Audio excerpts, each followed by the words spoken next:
Autre univers à présent, celui de la musique Gnawa. La 22e édition du festival Gnawa et musique du monde se poursuit à Essaouira. Hier, les Demalem Hassan Akmoun, Majid et Bqas ont enflammé la scène de la place Moulay Hassan. On rejoint tout de suite notre envoyé spécial Ilham Berada. Bonsoir.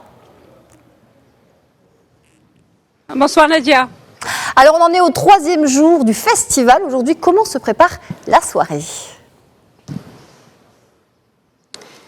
En tout cas, un 3e et dernier jour qui s'annonce mais vraiment très très riche, très très dense, parce qu'en plus de la scène donc de Moulay Hassan, il y a surtout un moment assez spécial aujourd'hui qui est l'hommage rendu à Randy Weston et la Lila Chamalia. Enfin, tout le festival, en tout cas durant ces 3 jours, lui a rendu hommage. Mais comme vous le disiez si bien, cet univers de la musique gnawi, c'est un univers très vaste. Et je manque de mots vraiment pour vous décrire un peu l'ambiance qui règne sur ce festival. Mais pour mieux vous décrire cette ambiance, je suis avec Neila Tazi, qui est la fondatrice et productrice de ce festival. Neila Tazi, bonsoir.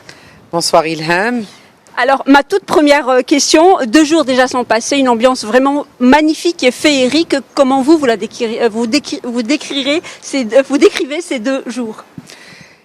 Écoutez, c'est vrai qu'il est difficile de décrire ce qui se passe ici à Essaouira durant ce festival parce que c'est une alchimie entre une belle programmation, une culture authentique, un voyage musical à travers différentes cultures du monde, différents pays, des musiques vraiment d'origine différentes, et aussi la communion avec toute une ville, une population qui accueille ce festival à bras ouverts, le climat d'Essaouira, la mer partout autour de nous, les mouettes. Enfin, c'est vraiment une ville magique, et avec ce festival, cette magie, elle est vraiment, je dirais, encore plus forte parce qu'il y a tous ces visiteurs qui viennent de partout et qui se sentent très chaleureusement accueillis.